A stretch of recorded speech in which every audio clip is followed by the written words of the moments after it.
पहला प्रश्न है, निम्नलिखित में से किस अधिनियम के तहत सिविल सेवकों के चयन के लिए खुली प्रतियोगिता की व्यवस्था शुरू करने का प्रयास किया गया था? चार्टर अधिनियम 1833, चार्टर अधिनियम 1813, चार्टर अधिनियम 1853, उपरोक्त में से कोई नहीं। देखिए, चार्टर अधिनियम 1833 में घोषणा की गई थी कि भारतीयों को कंपनी के तहत किसी भी स्थान, कार्यालय और रोजगार प्राप्त करने से वंचित नहीं किया जाना चाहिए। यानी इस अधिनियम के तहत सिविल सेवकों के चयन के लिए खुली प्रतियोगिता की व्यवस्था शुरू करने में एक प्रयास किया गया। तो यहां पर एक मात्र प्रयास है, न कि शुरुआत। यानी इस अधिनियम ने शुरुआत नहीं की है, बल्कि एक घोषणा करके एक प्रयास किया है कि सिविल सेवकों के लिए ओपन भर्ती करवाई जाए। वहीं चार्टर अधिनियम 1853 ने सिविल सेवकों के लिए खुली प्रतियोगिता की शुरुआत करवाई है। तो यहां पर अगर प्रयास की शुरुआत लिखी होती तो आपका आ जाता चार्टर अधिनियम 1853। चूंकि यहाँ पे प्रयास की बात की गई है तो आपका आ जाएगा चार्टर अधिनियम 1833। तो आपका सही आंसर होगा यहाँ पर ए वाला। देखिए, आपको यहाँ पर शब्दों का ध्यान रखना है और परीक्षा में भी आपको शब्दों का ध्यान रखना है। अगर आप शब्दों को पकड़ पाएंगे तो अपना आंसर भी आप सही लगा पाएंगे। दूसरा प्रश्न है, भारत के संबंध में न्यायिक सक्रियता की अवधारणा है। विवेकाधिकार की गुंजाइश के बिना न्यायपालिका सख्ती से और संकीर्ण रूप से कानूनों की व्याख्या करती है। न्यायपालिका कानूनों की व्याख्या इस तरह से करती है जो सरकार और कार्यपालिका का पक्ष लेती है। न्यायपालिका कानूनों की व्याख्या इस तरह से करती है जो सामाजिक न्याय को बढ़ावा देती है और हाशियावश समूहों के अधिकारों की रक्षा करती है। न्यायपालिका कानूनों की व्याख्या इस तरह से करती है जो सरकार की अन्य विभागों की शक्ति को सीमित करती है। देखिए, न्यायिक सक्रियता न्यायपालिका के उन कानूनों और सरकारी कार्यवाहियों की सक्रिय रूप से समीक्षा करने और संभावित रूप से अमान्य करने की इच्छा को संदर्भित करता है जिन्हें वह असंवैधानिक या मौलिक अधिकारों का उल्लंघन मानता है। भारत के संदर्भ में इसकी बात करें तो भारत के संदर्भ में इसका तात्पर्य यह है कि न्यायपालिका सामाजिक न्याय को बढ़ावा देने और हाशियावश समूहों के अधिकारों की रक्षा करने वाले कानूनों की व्याख्या करने के लिए प्रतिबद्ध है। तो यहां पर आपका सही आंसर है सी वाला। तीसरा प्रश्न है, भारत के राष्ट्रपति के संदर्भ में निम्नलिखित में से कौन सा या कौन से कथन सही है? भारतीय संविधान के अनुच्छेद 52 में राष्ट्रपति की योग्यता का वर्णन है। भारत में अब तक किसी भी राष्ट्रपति पर महाभियोग नहीं लगाया गया है। आपको यहां पर कूट की सहायता से सही उत्तर का चयन करना है। देखिए, भारतीय संविधान के अनुच्छेद 52 के अनुसार भारत का एक राष्ट्रपति होगा। वहीं संविधान के अनुच्छेद 58 में राष्ट्रपति की योग्यता का वर्णन है। तो यहां पर आपका पहला वाला कथन गलत हो जाएगा। संविधान के अनुच्छेद 61 में राष्ट्रपति पर महाभियोग की प्रक्रिया का वर्णन है। हालांकि अब तक भारत में किसी भी राष्ट्रपति पर महाभियोग नहीं लगाया गया है। तो यहां पर आपका सेकंड वाला कथन सही है। सही आंसर है आपका सी वाला, केवल 2। चौथा प्रश्न है, किस तारीख को उत्तर प्रदेश सरकार ने सिंचाई के लिए नाली के पानी का उपयोग करने की योजना तैयार करने का निर्णय लिया? 3 सितंबर 2022, 3 अक्टूबर 2022, 3 अगस्त 2022, 3 नवंबर 2022। 3 सितंबर 2022 को यूपी सरकार ने सिंचाई के लिए नाली के पानी का उपयोग करने की योजना तैयार करने का निर्णय लिया। तो यहां पर आपका सही आंसर है ए वाला।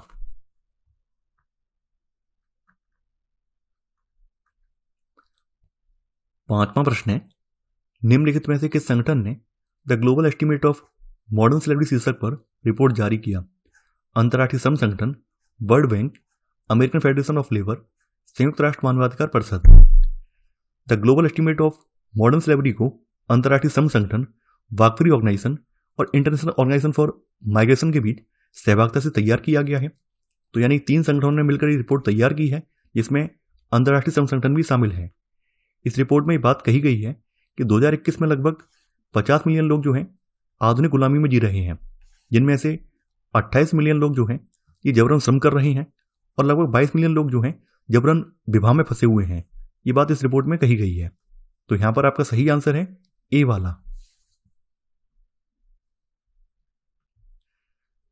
छठवां प्रश्न है, निम्नलिखित में से संविधान का कौन सा अनुच्छेद कहता है कि भारत के क्षेत्र में सभी प्राधिकरण नागरिक और न्यायिक सर्वोच्च न्यायालय की सहायता हेतु कार्य करेंगे? अनुच्छेद 147, अनुच्छेद 142, अनुच्छेद 144, अनुच्छेद 145। देखिए, संविधान का अनुच्छेद 144 कहता है कि भारत के क्षेत्र में सभी प्राधिकरण नागरिक और न्यायिक सर्वोच्च न्यायालय की सहायता हेतु कार्य करेंगे। तो यहां पर आपका सही आंसर है सी वाला। सातवां प्रश्न है, भारत में चुनावी बॉन्ड के संदर्भ में निम्नलिखित कथनों में से कौन सा या कौन से कथन सही हैं? चुनावी बॉन्ड को भारत के निवासियों और भारत में स्थापित या निगमित इकाइयों द्वारा खरीदा जा सकता है।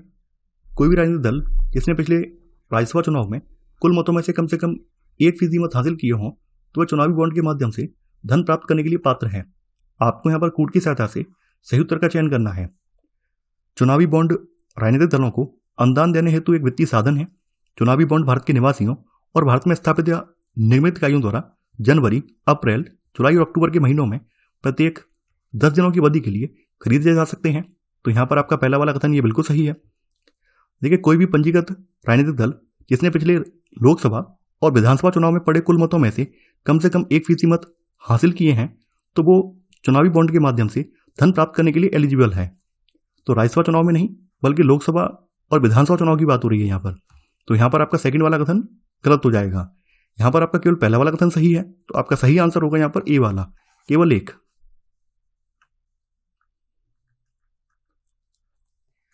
8वां प्रश्न है, 2 सितंबर 1940 को गठित भारत की अंतरिम सरकार के संदर्भ में सूची 1 को सूची 2 से सम्मिलित कीजिए और सूची के नीचे दिए गए कूट का प्रयोग करके सही उत्तर का चयन कीजिए। सूची 1 में सस दिए गए हैं और सूची 2 में उनके संबंधित विभाग दिए हुए हैं।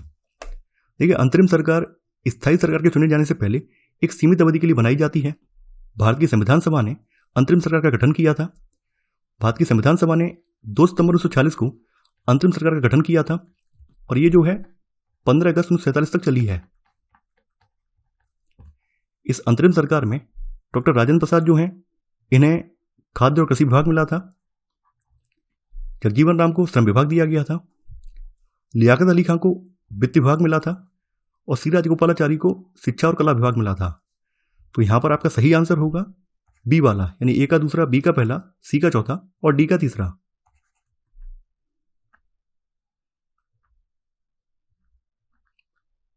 9वां प्रश्न है, निम्नलिखित में से किन 2 मिशनों ने मंगल ग्रह के आकाश में पैची प्रोटॉन ऑरोरा पाए हैं?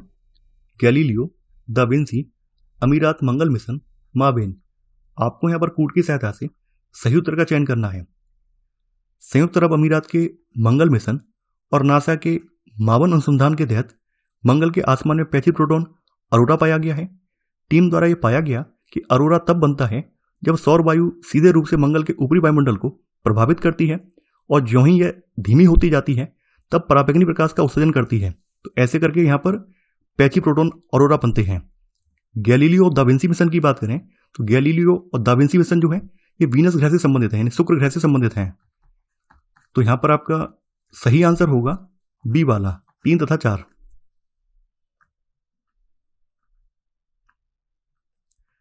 10वां प्रश्न है, बाजरा उत्पादन में उत्तर प्रदेश का देश में कौन सा स्थान है? पहला, दूसरा, 5वां, 9वां। 2 सितंबर 2022 को यूपी सरकार ने सूचना दी है कि उत्तर प्रदेश देश में बाजरा उत्पादन में दूसरे स्थान पर है। उत्तर प्रदेश में लगभग 50 लाख मीट्रिक टन बाजरे का उत्पादन होता है, जो कि देश के कुल उत्पादन का 19.69% है। बाजरे के उत्पादन में पहले स्थान पर राजस्थान राज्य है। तो राजस्थान राज्य जो है पहले स्थान पर आता है, उसके बाद यूपी का नंबर आता है। तो यहां पर आपका सही आंसर है बी वाला। 11वां प्रश्न है, भारत की संविधान सभा ने 11 सत्र 2 साल 11 महीने और 16 दिन में किए, 17 दिन में किए, 18 दिन में किए, 19 दिन में किए। भारत की संविधान सभा ने 11 सत्र 2 साल 11 महीने और 18 दिनों में संपादित किए। संविधान निर्माताओं ने लगभग 60 देशों के संविधानों का अध्ययन किया और संविधान के प्रारूप पर 114 दिनों तक विचार किया। भारत के संविधान को तैयार करने में कुल 64 लाख रुपए का खर्च आया। तो यहां पर आपका सही आंसर है सी वाला। 12वां प्रश्न है, किसी राज्य के राज्यपाल के तौर पर किसी व्यक्ति की नियुक्ति के संदर्भ में निम्नलिखित में से कौन सा या कौन से कथन सही है? व्यक्ति की आयु 25 वर्ष पूर्ण होनी चाहिए, उसे 2 या 2 से अधिक राज्यों के राज्यपाल के रूप में नियुक्त किया जा सकता है। आपको यहां पर कूट की सहायता से सही उत्तर का चयन करना है। संविधान किसी व्यक्ति की राज्यपाल के रूप में नियुक्ति के लिए केवल 2 योग्यताएं निर्धारित करता है, जिनमें पहली योग्यता कि वह भारत का नागरिक होना चाहिए और दूसरी योग्यता है कि उसकी आयु 35 वर्ष या उससे अधिक होनी चाहिए। तो आपका यहाँ पर पहले वाला कथन गलत हो जाएगा। देखिए, 7वें संविधान संशोधन अधिनियम 1956 के तहत एक व्यक्ति को 2 या 2 से अधिक राज्यों के राज्यपाल के रूप में नियुक्त करने की सुविधा प्रदान की गई है। तो यहाँ पर आपका सेकंड वाला कथन सही है। तो आपका यहाँ पर सही आंसर होगा सी वाला, केवल 2।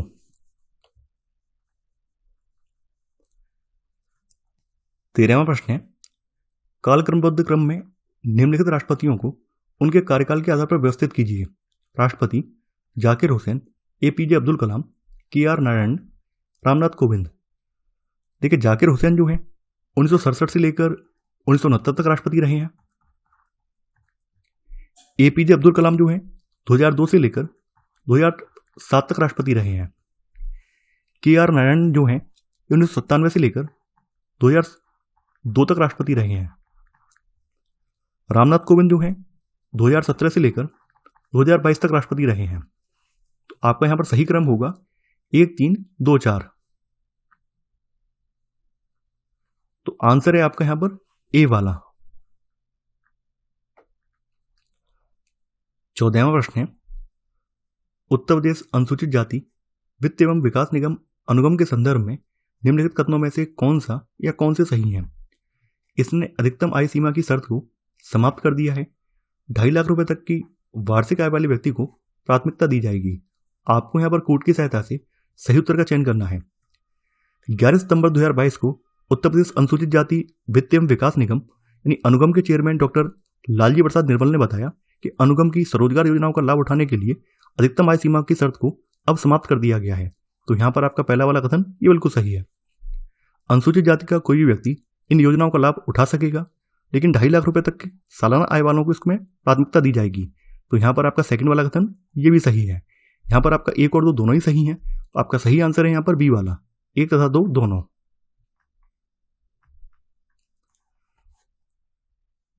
15वां प्रश्न है, निम्नलिखित में से किसने 64वां रेमन मैग्सेसे पुरस्कार जीता?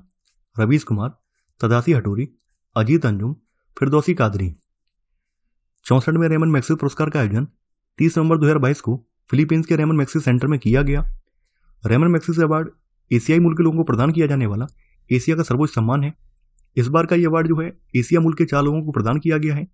इन 4 लोगों में तदासी हटोरी जो कि जापान के एक नेत्र रोग विशेषज्ञ हैं, इन्हें दिया गया है। इसके अलावा कंबोडिया के मनोचिकित्सक सोथियारा छिम, फिलीपींस के बाल रोग विशेषज्ञ बर्नाडेट मैड्रिड और इंडोनेशिया के कार्यकर्ता फिल्म निर्माता गैरी बेनचेगिव, इन्हें यह अवार्ड मिला है। देखिए, वर्ष 1958 में आचार्य विनोबा भावे पहले भारतीय थे जिन्होंने यह पुरस्कार जीता था। रवीश कुमार को यह अवार्ड जो है 2019 में प्रदान किया गया था। तो आपका यहां पर सही आंसर है बी वाला।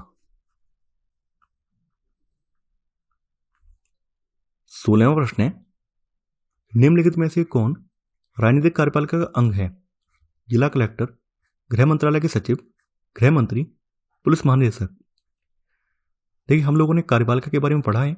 कार्यपालिका जो है 2 प्रकार की होती है, एक स्थायी प्रकृति की और दूसरी जो है अस्थायी प्रकृति की। स्थायी कार्यपालिका की बात करें तो स्थायी कार्यपालिका में जो प्रशासनिक कर्मचारी हैं वो आ जाते हैं, जैसे जिला कलेक्टर है, गृह मंत्रालय के सचिव हैं, पुलिस महानिदेशक हैं, ये सभी स्थायी कार्यपालिका के अंग हैं। वहीं गृह मंत्री की बात करें तो गृह मंत्री निर्वाचित प्रतिनिधि होने के कारण गृह मंत्री जो है राजनीतिक कार्यपालिका का सदस्य होता है और यह अस्थायी कार्यपालिका से संबंधित है। तो यहां पर आपका सही आंसर है सी वाला। 17वां प्रश्न है, संविधान का कौन सा भाग संविधान और उसकी प्रक्रिया में संशोधन करने हेतु संसद की शक्तियों से संबंधित है? भाग 7, भाग 14, भाग 17, भाग 20। देखिए, संविधान के भाग 20 में उल्लिखित अनुच्छेद 368 संविधान और उसकी प्रक्रिया में संशोधन करने के लिए संसद की शक्तियों से संबंधित है। तो यहां पर आपका सही आंसर है डी वाला। 18वां प्रश्न है, संविधान सभा की प्रांतीय संविधान समिति अध्यक्ष कौन थे? Jawaharlal Nehru, HC Mukherjee, JB Kripalani, Sardar Patel. संविधान सभा ने विभिन्न कार्यों को निपटाने के लिए समितियों का गठन किया था। इन समितियों में 8 प्रमुख समितियां और कई छोटी छोटी समितियां शामिल थीं। तो संघ शक्ति समिति, संघ संविधान समिति और राज्य समिति ये जवाहरलाल नेहरू के हाथ में थी। वहीं बात करें सरदार पटेल की, तो सरदार पटेल के हाथ में मौलिक अधिकारों, अल्पसंख्यकों और जनजाति और बहिष्कृत क्षेत्रों पर सलाहकार समिति, इसके अलावा पटेल जी के हाथ में प्रांतीय संविधान समिति थी। तो यहां पर आपका सही आंसर है डी वाला। 19वां प्रश्न है, विश्व जूनियर तैराकी चैंपियनशिप के फाइनल में पहुंचने वाली पहली भारतीय महिला कौन बनी? माना पटेल, शिखा टंडन, शिवानी कटारिया, अपेक्षा फर्नांडिस। अपेक्षा फर्नांडिस विश्व जूनियर तैराकी चैंपियनशिप के फाइनल में पहुंचने वाली पहली भारतीय महिला बनी है। पेरू की राजधानी लीमा में आयोजित विश्व जूनियर तैराकी चैंपियनशिप में अपेक्षा 8वें स्थान पर रही। तो यहां पर आपका सही आंसर है डी वाला।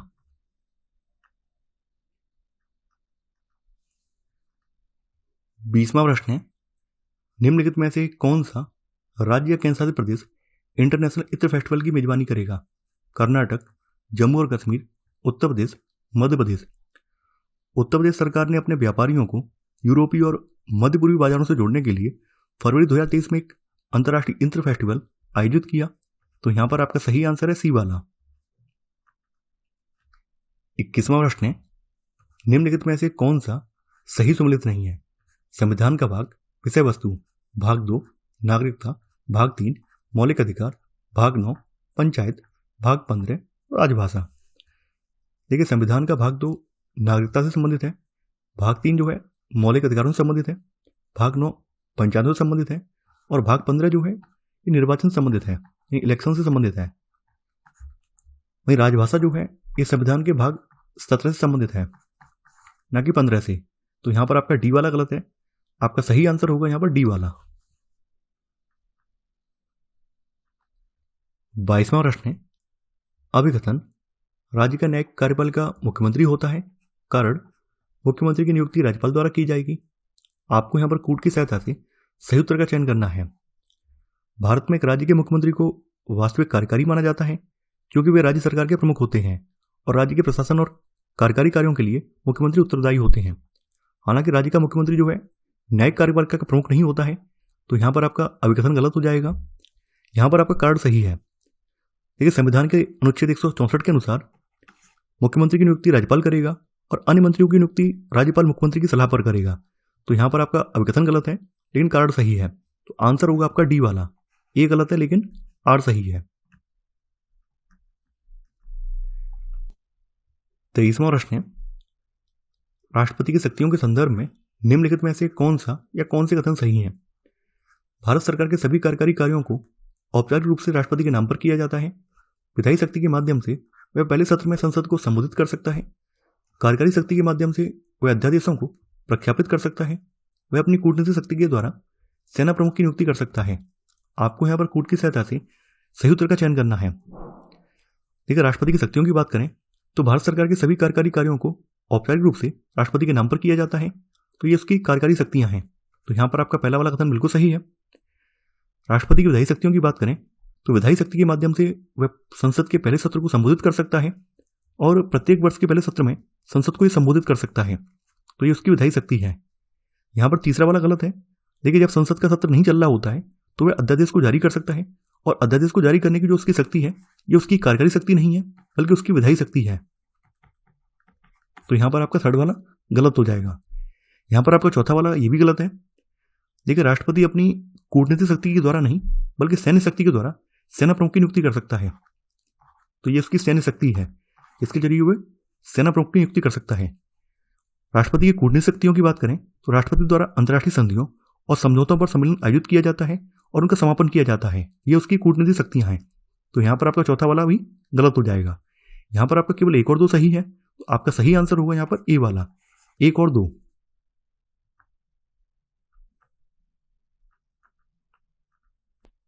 24वां प्रश्न है, हाल ही में उत्तर प्रदेश में कितने नए डेयरी संयंत्र खोले जाने की घोषणा की गई है? 9, 6, 10, 5। अंतर्राष्ट्रीय डेयरी महासंघ विश्व डेयरी शिखर सम्मेलन 2022 का आयोजन 12 सितंबर 2022 को यूपी ग्रेटर नोएडा में किया गया। देखिए, शिखर सम्मेलन का उद्घाटन जो है प्रधानमंत्री श्री नरेंद्र मोदी ने किया। इसी शिखर सम्मेलन के दौरान यूपी के मुख्यमंत्री ने राज्य में 9 नए डेयरी प्लांट खोलने की घोषणा की। इस शिखर सम्मेलन का विषय पोषण और आजीविका के लिए डेयरी था। तो यहां पर आपका सही आंसर है ए वाला। 25वां प्रश्न है, निम्नलिखित में से किस शहर ने पहले होम्योपैथी अंतर्राष्ट्रीय स्वास्थ्य शिखर सम्मेलन की मेजबानी की? नई Delhi, Dubai, New York, Kathmandu. Dubai में पहले होम्योपैथी अंतर्राष्ट्रीय स्वास्थ्य शिखर सम्मेलन का आयोजन किया गया। इसका विषय जलवायु परिवर्तन और ग्लोबल वार्मिंग के कारण होने वाली बीमारियां था। तो यहां पर आपका सही आंसर है बी वाला। 26वां प्रश्न है, जलवायु परिवर्तन पर राष्ट्रीय कार्य योजना के तहत निम्नलिखित में से कौन सा मिशन शामिल नहीं है? राष्ट्रीय जल मिशन, राष्ट्रीय सौर मिशन, राष्ट्रीय तटीय मिशन, सतत कृषि के लिए राष्ट्रीय मिशन। जलवायु परिवर्तन पर राष्ट्रीय कार्य योजना 30 जून 2008 को प्रधानमंत्री द्वारा जारी की गई थी। इस कार्य योजना के तहत 8 राष्ट्रीय मिशन इसमें शामिल किए गए हैं। तो राष्ट्रीय जल मिशन, राष्ट्रीय सौर मिशन, सतत कृषि के लिए राष्ट्रीय मिशन, सतत पर्यावरण पर राष्ट्रीय मिशन, हिमालय पारिस्थितिकी तंत्र को बनाए रखने के लिए राष्ट्रीय मिशन, हरित भारत के लिए राष्ट्रीय मिशन, सतत कृषि के लिए राष्ट्रीय मिशन, जलवायु परिवर्तन के लिए सामरिक ज्ञान पर राष्ट्रीय मिशन, ये 8 मिशन इसमें शामिल हैं। लेकिन इसमें राष्ट्रीय तटीय मिशन शामिल नहीं है। तो आपका यहां पर गलत वाला आंसर होगा सी वाला। 27वां प्रश्न है, राष्ट्रीय मानवाधिकार आयोग के संदर्भ में निम्नलिखित कथनों में से कौन सा या कौन से कथन सही हैं? अध्यक्ष और सदस्यों की नियुक्ति राष्ट्रपति द्वारा 6 सदस्यीय समिति की सिफारिश पर की जाती है। इसके पास दीवानी न्यायालय की सभी शक्तियां होती हैं और इसकी कार्रवाइयों का चरित्र न्यायिक होता है। आपको यहां पर कोर्ट की सहायता से सही उत्तर का चयन करना है। राष्ट्रीय मानवाधिकार आयोग को 12 अक्टूबर 1993 को मानवाधिकार संरक्षण अधिनियम 1993 के तहत स्थापित किया गया था। राष्ट्रीय मानवाधिकार आयोग के अध्यक्ष और सदस्यों की नियुक्ति राष्ट्रपति के द्वारा 6 सदस्यीय समिति की सिफारिश पर की जाती है।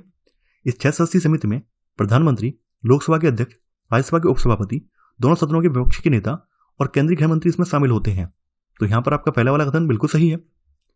आयोग के पास एक दीवानी न्यायालय की सभी शक्तियां होती हैं और इसकी कार्रवाइयों का चरित्र न्यायिक होता है। तो यहां पर आपका सेकंड वाला कथन भी सही है। यहां पर आपका 1 और 2 दोनों ही सही है। तो आपका सही आंसर है यहां पर बी वाला, 1 तथा 2 दोनों। 28वां प्रश्न है, भारतीय संविधान के निम्नलिखित में से कौन सी 2 विशेषताएं अमेरिकी संविधान से ली गई हैं? मौलिक अधिकार, मौलिक कर्तव्य, न्यायिक समीक्षा, कानून द्वारा स्थापित प्रक्रिया। आपको यहां पर कूट का प्रयोग करके सही उत्तर का चयन करना है।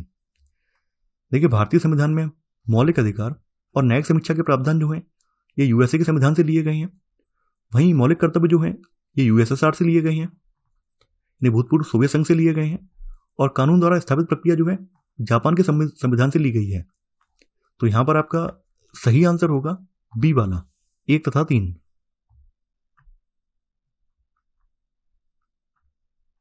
29वां प्रश्न है, निम्नलिखित में से कौन सा शहर भारत का पहला UNESCO global network of learning cities बना है?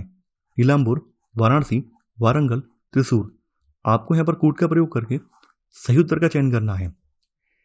देखिए, केरल के नीलांबुर और त्रिशूर और तेलंगाना के वारंगल हाल ही में UNESCO global network of learning cities में शामिल होने वाले देश के पहले शहर बन गए हैं। तो आपका सही आंसर होगा यहां पर सी वाला, केवल 1, 3 तथा 4। 30वां प्रश्न है, उत्तर प्रदेश में पहले तैरते सौर ऊर्जा संयंत्र का उद्घाटन निम्नलिखित में से किस बांध पर किया जाएगा? भैंसोरा बांध, पहुज बांध, नौगढ़ बांध, रिहंद बांध। उत्तर प्रदेश सरकार ने रिहंद बांध पर 750 करोड़ रुपए के निवेश से यूपी के पहले तैरते सौर ऊर्जा संयंत्र को मंजूरी दी है। यह संयंत्र जो है देश का सबसे बड़ा संयंत्र होगा। तो यहां पर आपका सही आंसर है डी वाला।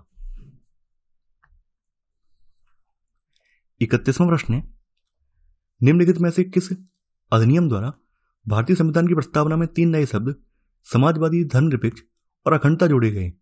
86वां संविधान संशोधन अधिनियम, 46वां संविधान संशोधन अधिनियम, 92वां संविधान संशोधन अधिनियम, 42वां संविधान संशोधन अधिनियम।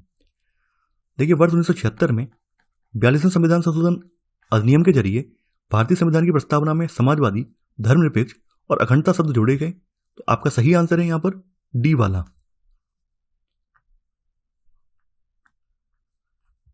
32वां प्रश्न है, राज्य विधानमंडल के संबंध में निम्नलिखित कथनों पर विचार कीजिए। विधान परिषद किसी साधारण विधेयक को 4 महीने तक के लिए रोक सकती है। विधान परिषद की संरचना से संबंधित प्रावधान अनुच्छेद 200 के अंतर्गत दिए गए हैं। उत्तर प्रदेश में विधान परिषद में कुल सदस्यों के 1/6 सदस्य राज्यपाल द्वारा मनोनीत किए जाते हैं। सुमित्रा देवी उत्तर प्रदेश विधानसभा की पहली महिला स्पीकर या अध्यक्ष थी। आपको यहां पर कूट का प्रयोग करके सही कथनों का चयन करना है। देखिए, जिन राज्यों में विधानसभा और विधान परिषद दोनों मौजूद हैं तो उनके संबंध में आर्टिकल 197 में कहा गया है कि अगर कोई विधेयक विधानसभा से पारित होने के बाद विधान परिषद में जाता है तो पहली बार में विधान परिषद इस विधेयक को अधिकतम 3 माह के लिए रोक सकती है। अगर दूसरी बार में विधानसभा इस विधेयक को पारित करके फिर से विधान परिषद के पास भेजती है तो दूसरी बार में विधान परिषद इस विधेयक को अधिकतम 1 महीने के लिए रोक सकती है। तो कुल मिलाकर विधान परिषद जो है किसी साधारण विधेयक को 4 महीने के लिए अपने पास रोक सकती है। तो यहां पर आपका पहला वाला कथन ये बिल्कुल सही है। देखिए, विधान परिषद की संरचना से संबंधित जो प्रावधान है ये आर्टिकल 171 में दिए गए हैं, ना कि 200 में। आर्टिकल 200 में किसी विधेयक का राज्यपाल के पास जाना, राज्यपाल उस विधेयक पर अपनी सहमति दे सकता है या फिर नहीं भी दे सकता है, या फिर वो उस विधेयक को राष्ट्रपति के लिए विचारार्थ रख सकता है। तो यहाँ पर आपका सेकंड वाला कथन गलत हो जाएगा। यहाँ पर आपका तीसरा वाला कथन बिल्कुल सही है। उत्तर प्रदेश में विधान परिषद में कुल सदस्यों के 1/6 सदस्य राज्यपाल के द्वारा मनोनीत किए जाते हैं। तो यहाँ पर आपका थर्ड वाला सही है। ठीक है, चौथा वाला गलत है। पुरुषोत्तम दास टंडन जो है यूपी विधानसभा के पहले अध्यक्ष थे। तो यहाँ पर आपका चौथा वाला गलत हो जाएगा। अब तक यूपी विधानसभा में कोई भी महिला अध्यक्ष नहीं बनाई गई है। यहाँ पर आपका केवल 1 और 3 सही है। तो आपका सही आंसर है यहाँ पर ए वाला, 1 और 3।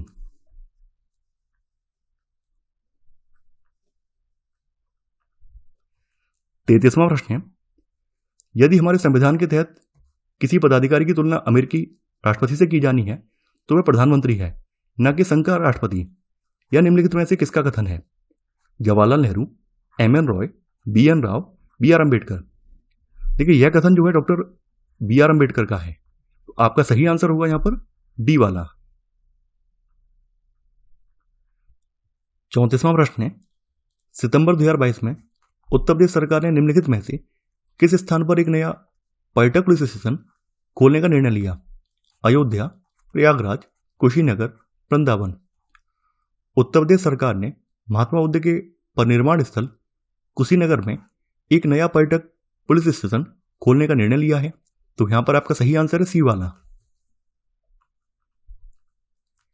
35वां प्रश्न है, सितंबर 2022 में भारत और यूनाइटेड किंगडम ने साइबर सुरक्षा अभ्यास का आयोजन किया, जिसमें शामिल हुए 30 देश, 26 देश, 35 देश, 20 देश। देखिए, भारत के राष्ट्रीय सुरक्षा परिषद सचिवालय और यूनाइटेड किंगडम सरकार ने BAE प्रणाली के सहयोग से 26 देशों के लिए सुरक्षा अभ्यास को सफलतापूर्वक डिजाइन और संचालित किया। तो यहां पर आपका सही आंसर है बी वाला। 36वां प्रश्न है, राष्ट्रीय सफाई कर्मचारी आयोग के संदर्भ में निम्नलिखित कथनों में से कौन सा या कौन से कथन सही नहीं है? इसकी स्थापना वर्ष 1993 में 3 वर्ष की प्रारंभिक अवधि के लिए की गई थी। वर्ष 2004 से इसका विस्तार एक सामुदायिक निकाय के रूप में किया गया। आपको यहां पर कूट की सहायता से सही उत्तर का चयन करना है। राष्ट्रीय सफाई कर्मचारी आयोग की स्थापना वर्ष 1993 में 3 वर्ष की प्रारंभिक अवधि के लिए राष्ट्रीय सफाई कर्मचारी आयोग अधिनियम 1993 के प्रावधानों के अकॉर्डिंग इसकी स्थापना की गई थी। तो यहां पर आपका पहला वाला कथन बिल्कुल सही है। 29 फरवरी 2004 से राष्ट्रीय सफाई कर्मचारी आयोग अधिनियम प्रभावी नहीं रहा है। इसके बाद राष्ट्रीय सफाई कर्मचारी आयोग के कार्यकाल को समय समय पर प्रस्तावों के माध्यम से एक गैर सामुदायिक संस्था के रूप में आगे बढ़ाया गया है। तो यहां पर आपका सेकंड वाला कथन गलत हो जाएगा, यानी सामुदायिक निकाय नहीं है बल्कि इसको गैर सामुदायिक निकाय के रूप में इसके कार्यकाल को आगे बढ़ाया गया है। तो यहां पर आपका सेकंड वाला कथन गलत हो जाएगा। यहां पे पूछा गया है कौन सा सही नहीं है, यहां पर आपका सेकंड वाला सही नहीं है, तो आंसर होगा आपका सी वाला, केवल 2। 37वां प्रश्न है, लोकतंत्र बचाओ का नारा दिया गया था स्वतंत्र पार्टी द्वारा, वामपंथियों द्वारा, तेलुगु देशम पार्टी द्वारा, जनता पार्टी द्वारा। लोकतंत्र बचाओ का नारा जो है जनता पार्टी द्वारा 1977 में दिया गया था। आपको याद होगा कि इंदिरा गांधी ने जो इमरजेंसी यानी आपातकाल लगाया था, तो उसकी वजह से कई विपक्षी पार्टियों के नेताओं को जेल में डाल दिया गया था, और भारत की जनता में ऐसे भी जो लोग सरकार का विरोध कर रहे थे उनको जेल में भर दिया गया था। तो आगामी चुनाव में कांग्रेस की सरकार को हटाने के लिए जनता पार्टी के द्वारा लोकतंत्र बचाओ का नारा दिया गया था। तो यहां पर आपका सही आंसर है डी वाला। 38वां प्रश्न है, 73वें संविधान संशोधन अधिनियम के संदर्भ में निम्नलिखित कथनों में से कौन सा या कौन से कथन सही हैं? ग्राम सभा की भूमिका और कार्य राज्य विधानमंडल द्वारा निर्धारित किए जाते हैं। प्रत्येक पंचायत निकाय का कार्यकाल 5 वर्ष होता है। आपको यहां पर कूट की सहायता से सही उत्तर का चयन करना है। ग्राम सभा की बात करें तो ग्राम सभा में पंचायत क्षेत्र में मतदाता के रूप में पंजीकृत सभी वयस्क सदस्य शामिल होते हैं। ग्राम सभा की भूमिका और कार्य राज्य विधायिका के द्वारा निर्धारित किए जाते हैं। तो यहां पर आपका पहला वाला कथन बिल्कुल सही है। देखिए, पंचायती राज संस्थाओं के 3 स्तरों के चुनाव सीधे जनता करती है, और प्रत्येक पंचायत निकाय का कार्यकाल 5 वर्ष का होता है। तो यहां पर आपका सेकंड वाला कथन ये भी सही है। यहां पर आपका 1 और 2 दोनों ही सही है। आपका सही आंसर है यहां पर बी वाला, 1 तथा 2 दोनों। 39वां प्रश्न है, पीएम श्री योजना निम्नलिखित में से किससे संबंधित है?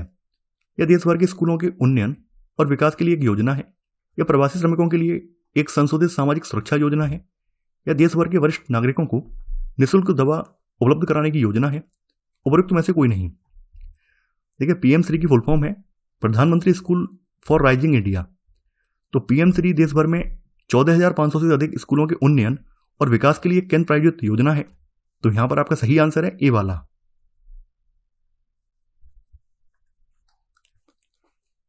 40वां प्रश्न है, उत्तर प्रदेश के किस मंडल में नंदी अभयारण्य का निर्माण किया जा रहा है? आगरा, मुरादाबाद, अलीगढ़, बस्ती। आवारा पशुओं की समस्या को देखते हुए 19 सितंबर 2022 को यूपी के मुरादाबाद मंडल में नंदी अभयारण्य बनाने की पहल की जा रही है। ठीक है, मुरादाबाद मंडल में 4 जिले हैं। एक तो मुरादाबाद है, दूसरा संभल जिला आ जाता है, तीसरा इसमें अमरोहा आ जाता है और चौथा जो है बिजनौर आ जाता है। तो इन चारों जिलों में ये नंदी अभयारण्य बनाए जाएंगे ताकि आवारा पशुओं को इसमें रखा जा सके। तो यहां पर आपका सही आंसर है बी वाला।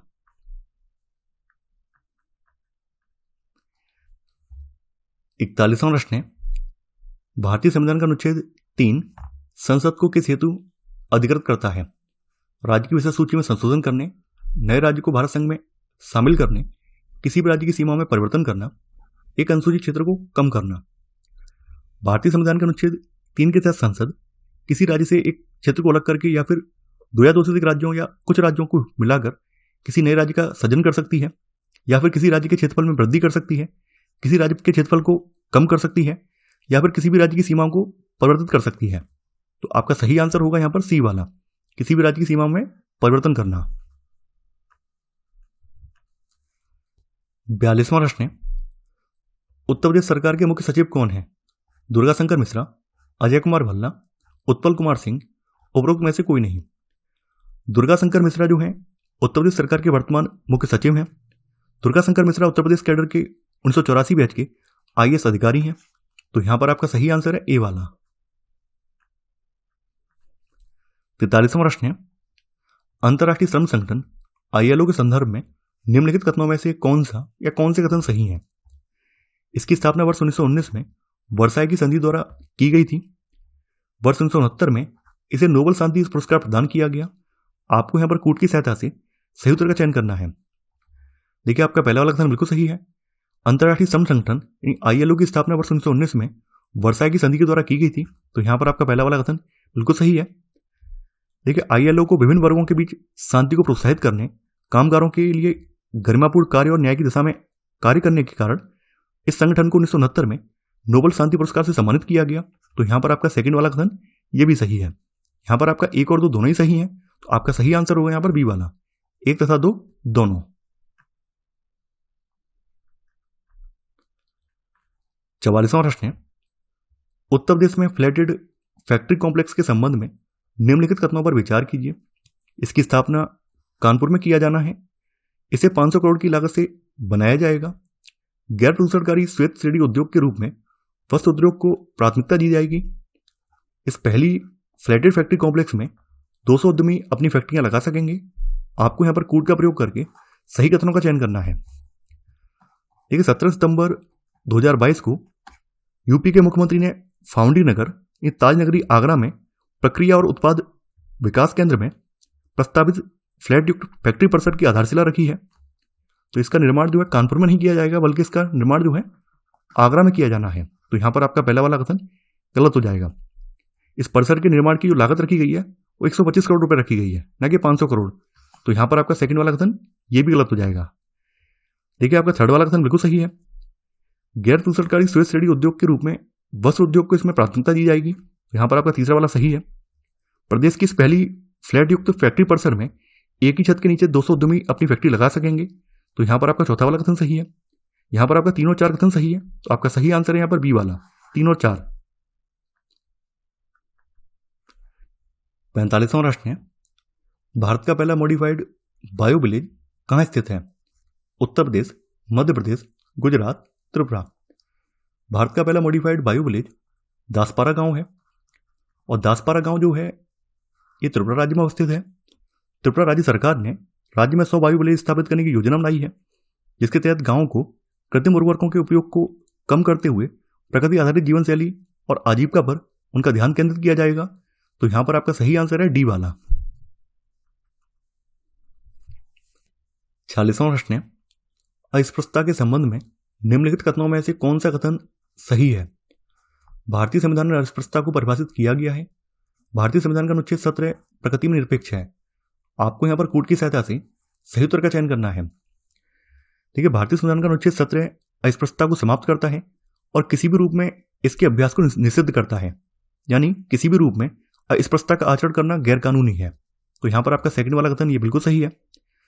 हालांकि अस्पृश्यता को भारतीय संविधान में परिभाषित नहीं किया गया है और न ही संसद द्वारा किसी पारित अधिनियम में इसे डिफाइन किया गया है। तो यहाँ पर आपका पहला वाला कथन गलत हो जाएगा। यहाँ पर आपका सही आंसर है सी वाला, केवल 2। 47वां प्रश्न है, केंद्र सरकार के संदर्भ में निम्नलिखित कथनों में से कौन सा या कौन से कथन सही है? मंत्रिमंडल केंद्र सरकार का सर्वोच्च कार्यकारी प्राधिकरण होता है। प्रधानमंत्री का कोई निश्चित कार्यकाल नहीं होता है। आपको यहाँ पर सही उत्तर का चयन करना है। ठीक है, मंत्रिमंडल की बात करें तो मंत्रिमंडल एक छोटा सा समूह होता है जिसमें 15 से लेकर 20 मंत्री शामिल होते हैं। इसमें केवल कैबिनेट स्तर के मंत्री शामिल होते हैं और यह मंत्रिपरिषद का एक भाग होता है। मंत्रिमंडल केंद्र सरकार का प्रमुख नीति निर्माता है। मंत्रिमंडल केंद्र सरकार का सर्वोच्च कार्यकारी प्राधिकरण होता है। तो यहाँ पर आपका पहला वाला कथन बिल्कुल सही है। प्रधानमंत्री की बात करें तो प्रधानमंत्री का कार्यकाल निश्चित नहीं होता है। प्रधानमंत्री राष्ट्रपति के प्रसाद पर्यंत पद धारण करता है। हालांकि इसका मतलब ये नहीं कि राष्ट्रपति उसे जब चाहेगा हटा देगा। प्रधानमंत्री को जब तक लोकसभा में बहुमत प्राप्त है तब तक राष्ट्रपति उसे उसके पद से हटा नहीं सकता है। तो यहाँ पर आपका सेकंड वाला कथन ये भी सही है। यहाँ पर आपका 1 और 2 दोनों ही सही है। तो सही आंसर है आपका बी वाला, 1 तथा 2 दोनों।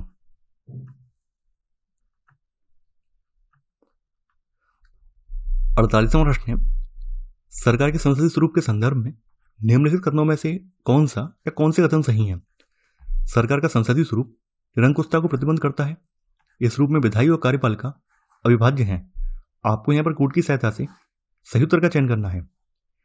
भारत का संविधान केंद्र और राज्य दोनों में सरकार के संसदीय स्वरूप का प्रावधान करता है। आर्टिकल 74 और 75 केंद्र में संसदीय प्रणाली से संबंधित हैं। वहीं आर्टिकल 163 और 164 राज्य में संसदीय प्रणाली से संबंधित हैं। तो यहाँ पर आपका पहला वाला कथन ये बिल्कुल सही है। देखिए, संसदीय प्रणाली में विधायिका और कार्यपालिका एक साथ और अविभाज्य हैं। कैबिनेट विधायिका के नेता के साथ साथ कार्यपालिका के रूप में कार्य करता है। तो यहाँ पर आपका सेकंड वाला कथन ये भी सही है। यहाँ पर आपका 1 और 2 दोनों ही सही हैं। तो आपका सही आंसर है यहाँ पर बी वाला, 1 तथा 2 दोनों।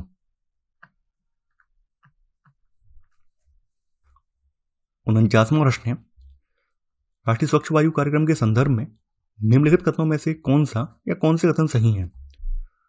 वायु गुणवत्ता प्रबंधन के लिए एक राष्ट्रीय ढांचा तैयार करने का यह देश में पहला प्रयास है।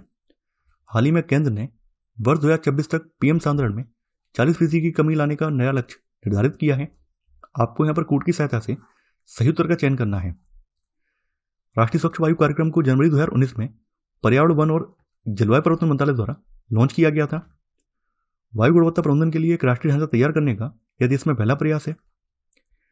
देखिए, इसके तहत अगले 5 वर्षों में मोटे कणों और महीन कणों की सांद्रता में कम से कम 20% की कटौती लाने का लक्ष्य रखा गया था और इसके लिए आधार वर्ष जो है 2017 रखा गया था। हालांकि इसको 2024 में 2 साल के लिए एक्सटेंड कर दिया गया है, तो इसको जो है 2026 तक के लिए बढ़ा दिया गया है। तो हाल ही में केंद्र ने वर्ष 2026 तक पीएम सांद्रण में 40% की कमी लाने का नया लक्ष्य निर्धारित किया है। तो यहाँ पर आपका सेकंड वाला कथन ये भी सही है। यहाँ पर आपका 1 और 2 दोनों ही सही हैं। तो आपका सही आंसर है यहाँ पर बी वाला, 1 तथा 2 दोनों। 50वां प्रश्न है, संघाई सहयोग संगठन की 22वीं बैठक में भारत के किस शहर को संघाई सहयोग संगठन पर्यटन और सांस्कृतिक राजधानी के लिए नामित किया गया है? उज्जैन, वाराणसी, शिमला, भोपाल।